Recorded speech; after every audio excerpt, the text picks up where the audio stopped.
Di tengah gemerlapnya stadion-stadion modern yang harganya selangit, ada beberapa tempat yang jadi saksi bisu sejati dari sejarah sepak bola. Nah, ini adalah kisah tentang salah satunya.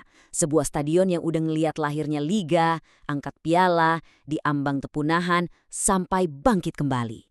Inilah kisah Turf Moor. Coba dibayangin, lebih dari 140 tahun, satu klub, satu rumah. Di era sekarang di mana klub gampang banget pindah ke arena baru yang lebih kinclong, kesetiaan kayak gini tuh udah langka banget. Inilah yang bikin Turf Moor begitu istimewa. Oke, kita mulai dari awal ya. Biar benar-benar paham soal Turf Moor, kita harus mundur jauh ke belakang. Ini bukan cuma soal bangunan dan tribun, tapi soal tanahnya sendiri dan gimana tempat itu bisa jadi jantung dari sebuah kota dan klub sepak bolanya. Yang menarik nih, asal-usul namanya. Turf Moor itu secara harfiah artinya rawa gambut. Nama ini langsung ngasih kita gambaran gimana lanskap Burnley di zaman revolusi industri. Tanah terbuka, hijau, dan ya agak liar. Nama ini benar-benar berakar dari sejarah dan geografi kota itu sendiri. Coba deh renungin sejenak. Dari semua stadion di seluruh Inggris, cuma ada satu yang lebih lama jadi kandang buat klubnya. Sejak tahun 1883, Burnley Football Club udah manggil Turf Moor ini rumah. Ini menjadikannya bagian yang nggak terpisahkan dari sejarah sepak bola Inggris. Sekarang, kita lompat ke mesin waktu, balik ke zaman Ratu Victoria. Sepak bola yang kita kenal sekarang itu baru aja lahir, dan Turf Moor ada persis di pusat perkembangannya. Awal mulanya bukan karena ada rencana besar, tapi cuma karena undangan sederhana yang mengubah segalanya. Ada 3 momen penting yang jadi fondasi status legendaris Turf Moor. Semuanya dimulai tahun 1883. Waktu klub kriket Burnley ngundang tim sepak bola buat pakai lapangan di sebelahnya. Simpel kan? Lalu tahun 1886, sejarah tercipta. Ada kunjungan keluarga kerajaan untuk pertama kalinya ke lapangan sepak bola. Puncaknya, di tahun 1888, Turf Moor jadi kandang salah satu dari 12 klub pendiri Football League pertama di dunia.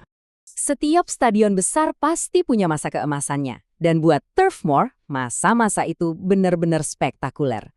Stadion ini jadi benteng angker tempat para pahlawan lahir dan sejarah ditulis. Disinilah Burnley, kota industri kecil, berani menantang para raksasa. Mereka juara Piala FA tahun 1914. Mereka dinobatkan sebagai juara Inggris tahun 1921 setelah mencatatkan rekor 30 pertandingan tanpa kalah, luar biasa pada masanya.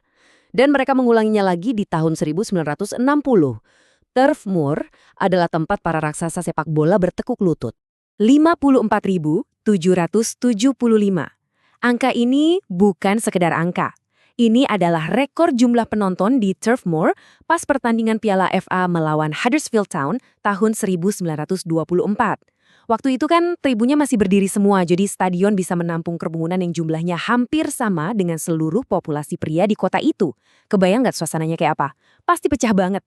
Kutipan ini benar-benar nangkep esensi kemenangan gelar Burnley tahun 1960. Mereka itu underdog sejati.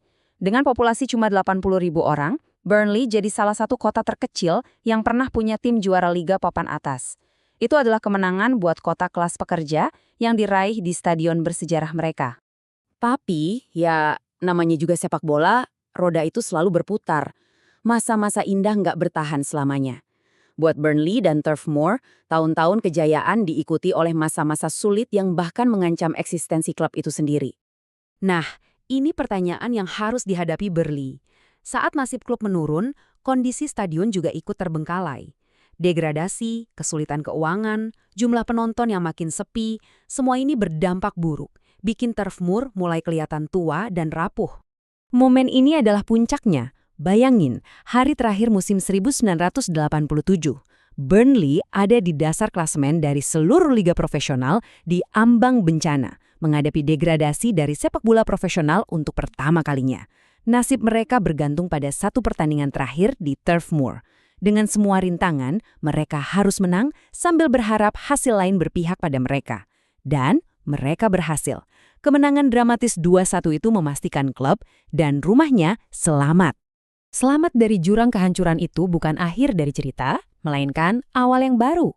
Biar bisa benar-benar bertahan di era sepak bola yang terus berubah, Turf Moor sendiri harus ikut berevolusi. Kelangsungan hidup menuntut modernisasi. Perubahannya drastis banget.